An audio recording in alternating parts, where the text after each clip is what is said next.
Hello and welcome back to my new video. तो हम आ चुके हैं। मैं हूं कन्हैया कुमार और मैं आपका स्वागत करता हूं मेरे इस चैनल ऑब्जेक्टिव क्वेश्चन वाला पे।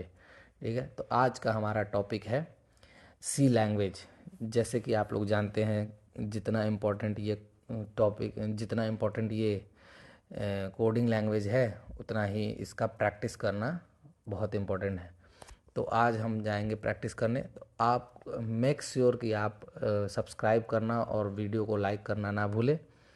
तो चलिए हम अपने सेशन की ओर आगे बढ़ने से पहले मैं आपको याद दिला दूं कि आपने अभी तक सब्सक्राइब नहीं किया है। अगर आप नए हैं तो प्लीज़ हमारे चैनल को सब्सक्राइब करें और लाइक करें। तो चलिए आज का हम अपना टॉपिक डिस्कस करते हैं। तो हमारा फर्स्ट क्वेश्चन है, what is the syntax for declaring a variable in C.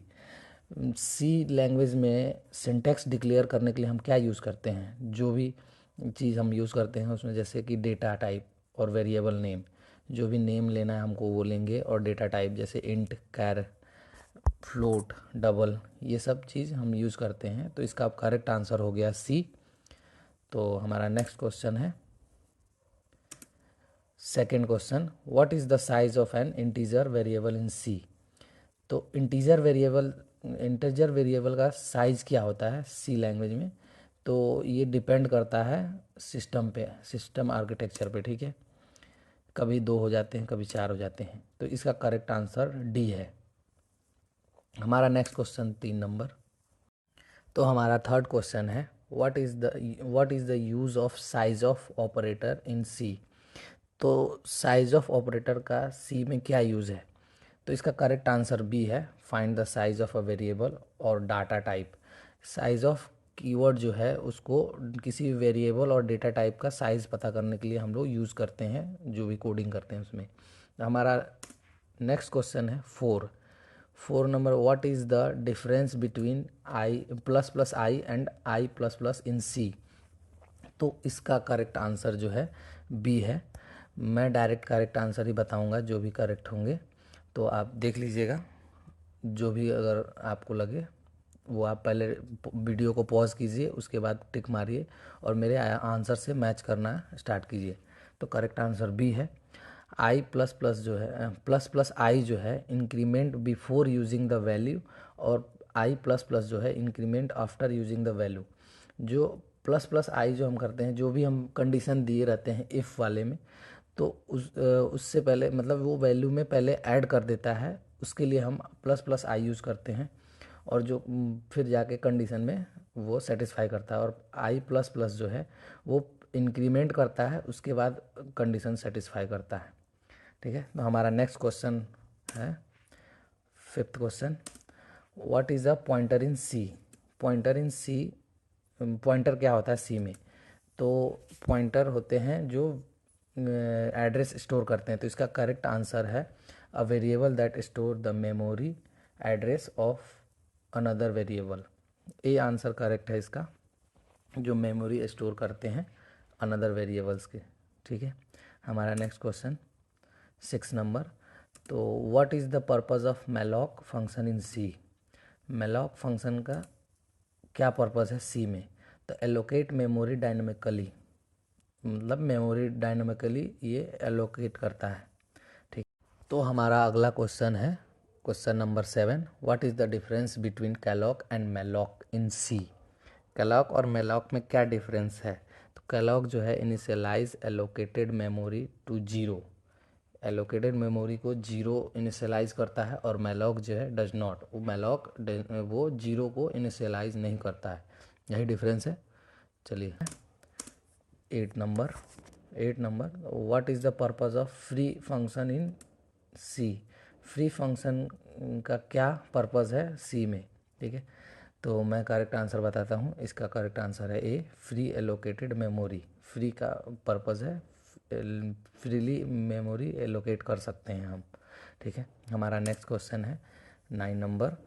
तो what is the format specifier for printing a float variable in C. तो फॉर्मेट क्या होता है? इसका मतलब ये है कि जैसे हम कोई भी वेरिएबल, जैसे कोई भी डेटा टाइप यूज़ करते हैं, जैसे कैरेक्टर यूज़ करते हैं तो उसके लिए सी यूज़ करते हैं, परसेंटेज सी।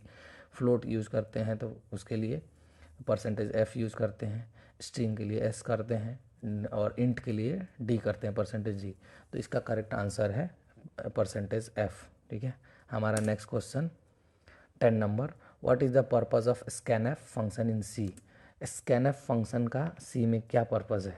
तो ये है read input from standard input. इसका करेक्ट आंसर बी है।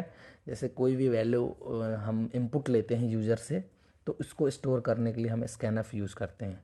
ठीक है, हमारा नेक्स्ट क्वेश्चन है 11 number, what is the purpose of printf function in C. Printf function का क्या पर्पज़ है सी में? ठीक है, तो इसका करेक्ट आंसर सी है, प्रिंट फॉर्मेट आउटपुट। जो भी हम जैसे कि फॉर्मेट होता है, जो भी हम कोड लिखते हैं तो प्रिंटएफ से उसको आउटपुट में प्रिंट कराते हैं। ठीक है, तो आप हमारा नेक्स्ट क्वेश्चन है 12 नंबर। ठीक है, what is the purpose of the F gets function in C. F gets function in C में क्या पर्पज़ है? ठीक है, तो इसका करेक्ट आंसर ए है, read a string from standard inputs. ठीक है, ये रीड करता है स्ट्रिंग को स्टैंडर्ड। तो हमारा नेक्स्ट क्वेश्चन है 13 number, what is the difference between puts and printf in C. तो मैं करेक्ट आंसर बताता हूँ डायरेक्ट। इसका करेक्ट आंसर डी है, puts prints a string followed by a new line, printf is more versatile for formatting output. ठीक है, तो हमारा नेक्स्ट क्वेश्चन में है 14 number, what is an array in C. ठीक है, तो इसका एरे क्या होता है सी में? तो मैं इसका करेक्ट आंसर बताता हूँ direct, a collection of element of the same data type store in continuous memory location. जो सेम डेटा टाइप के जो भी एलिमेंट होते हैं उसको एरे में स्टोर करते हैं हम, उसको बोलते हैं एरे। ठीक है, और डिफरेंट डेटा टाइप के जो होते हैं उनको बोलते हैं स्ट्रक्चर। ठीक है, वो आगे आएगा, वो आगे हम डिस्कस करेंगे। हमारा नेक्स्ट क्वेश्चन है 15 number, how do you access the nth element of an array in C. तो एरे का nth एलिमेंट एक्सेस करने के लिए हमें क्या करना है? तो एरे और डायरेक्ट एन डाल देते हैं। एरे और ये जो स्क्वायर ब्रैकेट होते हैं ये एरे का साइन होता है जो भी कोडिंग करते हैं हम उसमें। तो हमारा इसका करेक्ट आंसर ए है। तो हमारा नेक्स्ट क्वेश्चन है 16, what is the purpose of the string copy function in C. ठीक है, string copy function in C का क्या पर्पज़ है? तो copy one string to another. ठीक है, इसका पर्पज़ है ये एक स्ट्रिंग को अनदर स्ट्रिंग से कॉपी करता है। ठीक ठीक है, तो हमारा नेक्स्ट क्वेश्चन है 17 number, what is the purpose of the string command like function in C, string cmp function in C. तो कंपेयर टू स्ट्रिंग्स, ये कंपेयर है, स्ट्रिंग कंपेयर क्या होता है, क्या पर्पज़ है सी में? तो दो स्ट्रिंग्स को कंपेयर करने के लिए हम स्ट्रिंग कंपेयर यूज़ करते हैं। ठीक है, तो हमारा नेक्स्ट क्वेश्चन है 18 number, what is the purpose of the string length function in C. तो स्ट्रिंग लेंथ का ये len जो लेंथ, इसका मतलब लेंथ है फुल, ये कीवर्ड यूज़ करते हैं हम लोग लेंथ फाइंड करने के लिए। जो भी स्ट्रिंग होता है उसका लेंथ फाइंड करने के लिए स्ट्रिंग लेंथ कीवर्ड यूज़ करते हैं। ठीक है, तो हमारा नेक्स्ट क्वेश्चन है 19। ठीक है, what is the structure in C. मैंने पहले ही डिस्कस किया था स्ट्रक्चर क्या होता है सी में, तो अभी आगे आ भी गया क्वेश्चन। तो हमारा ये इसका करेक्ट आंसर बी है, a user defined data type. इसको यूज़र डिफाइंड डेटा टाइप भी बोलते हैं, that allows combining data item of different data types. जो मैंने बोला था डिफरेंट डेटा टाइप्स जो होते हैं वो स्ट्रक्चर में आते हैं। ठीक है, और ये यूज़र डिफाइंड भी होता है। तो हमारा नेक्स्ट क्वेश्चन है 20 नंबर। ठीक है, 20 number question, what is the purpose of the typedef keyword in C. जो टाइप डेफ कीवर्ड होता है उसका क्या पर्पज़ है सी में? इसका करेक्ट आंसर सी है, to create a new data type alias. ठीक है, एलीज। ठीक है, तो ये क्रिएट करता है न्यू डेटा टाइप एलीज में, जो भी हमारे एलीज होते हैं उसमें नया डेटा क्रिएट करता है। ठीक है, हमारा नेक्स्ट क्वेश्चन है 21। Okay, what is the difference between union and structure. ठीक है, यूनियन और स्ट्रक्चर में क्या डिफरेंस होता है? तो इसका करेक्ट आंसर बी है, union allows access to all its member simultaneously while structure allows access to only one member at a time. ठीक है, तो इसका ये तो ये डिफरेंस हो गया। लेकिन यूनियन जो होता है वो मेमोरी बचाने के लिए यूज होता है। स्ट्रक्चर और यूनियन लगभग लगभग सेम ही होते हैं। तो हमारा नेक्स्ट क्वेश्चन है 22। तो what is the purpose of the enum keyword in C. Enum keyword का सी में क्या पर्पस है? तो इसका करेक्ट आंसर है D, to define an enumeration of named integer constants. ठीक है। तो हमारा अगला क्वेश्चन 23। ठीक है, 23। What is the use of the break statement in C. Break statement का सी में क्या यूज़ है? टू एग्जिट द लूप और switch statement. Correct answer A है, टू एग्जिट द लूप और स्विच स्टेटमेंट। जो भी हमारे लूप चलते रहते हैं या स्विच स्टेटमेंट में जो भी हम कंडीशन यूज़ करते हैं केस 1 केस 2, उसको ब्रेक करने के लिए, जैसे वो कंटिन्यू ना चले उसको ब्रेक करने के लिए हम लोग ब्रेक स्टेटमेंट का यूज़ करते हैं। ठीक है। तो हमारा नेक्स्ट क्वेश्चन है 24। What is the use of the continue statement in C. तो कंटिन्यू स्टेटमेंट का सी में क्या यूज़ है? तो इसका करेक्ट आंसर सी है, to continue to the next iteration of a loop. ये जो कंटिन्यू हम तब यूज़ करते हैं जब कोई भी जैसे कंडीशन लिख रहे हैं या कोई भी स्टेटमेंट लिख रहे हैं, तो उसको कंटिन्यू चलने के लिए, उसको कंटिन्यू रखने के लिए हम लोग कंटिन्यू कीवर्ड स्टेटमेंट का यूज़ करते हैं। ठीक है। तो हमारा नेक्स्ट क्वेश्चन है 25। ठीक है। What is the purpose of the static keyword in C. Static keyword का सी में क्या पर्पस है? तो इसका करेक्ट आंसर है डी, टू डिक्लेयर वेरिएबल और function with a local scope that retain their value between function calls. ठीक है। स्टैटिक स्टैटिक कीवर्ड का यही फंक्शन है, डिक्लेयर वेरिएबल, डिक्लेयर करता है वेरिएबल, फंक्शन और लोकल स्कूप को, that retain their value between functions calls. वो वैल्यू अपने रिटेन करते हैं जब हम फंक्शंस को कॉल करते हैं। ठीक है। तो आप लोग समझ गए होंगे। हमारा नेक्स्ट क्वेश्चन है 26। ठीक है। What is the difference between double equal to and single equal to. Double equal to और सिंगल इक्वल टू में क्या डिफरेंस है? इसका करेक्ट आंसर सी है, double equal to is use for comparison while single is use for assignment. जब भी हम दो वैल्यू को या दो वेरिएबल, कोई किसी भी दो वेरिएबल वैल्यूज़ को हम लोग कंपेयर करते हैं तो डबल इक्वल टू यूज़ करते हैं कोडिंग में। और असाइन करना आता है, किसी भी वेरिएबल को असाइन करता है, जैसे कि इंट ए इक्वल्स टू 20 या इंट बी इक्वल्स टू 10, तो उसके लिए इक्वल टू यूज़ करते हैं, सिंगल इक्वल टू जब भी असाइन करना होता है।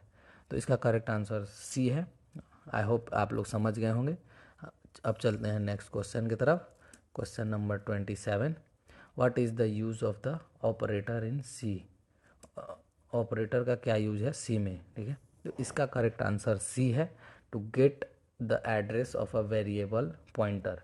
ऑपरेटर हम इसलिए यूज करते हैं कि वेरिएबल जो एड्रेस होता है वेरिएबल का, पॉइंटर से उसका एड्रेस जान सके। ठीक है।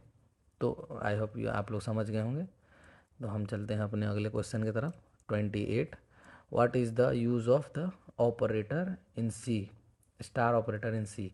तो ये पॉइंटर, स्टार जो है पॉइंटर, इसके लिए यूज़ करते हैं जब भी हम लोग पॉइंटर को डिक्लेयर करना है। तो इसका करेक्ट आंसर ए है, टू परफॉर्म पॉइंटर डिफरेंसिंग। ठीक है। तो जब भी हम पॉइंटर डिफरेंसिंग, जैसे पॉइंटर को दिखाने के लिए कि ये हमने पॉइंटर यूज़ किया है, उसके लिए स्टार सिंबल यूज़ करते हैं। ठीक है। तो हमारा नेक्स्ट क्वेश्चन है 29 number. 20। What is the purpose of the do while loop in C. Do while loop का सी में क्या पर्पस है? To execute a block of code repeatedly until a specified condition becomes false, guaranteeing the block execute at least once। ठीक है।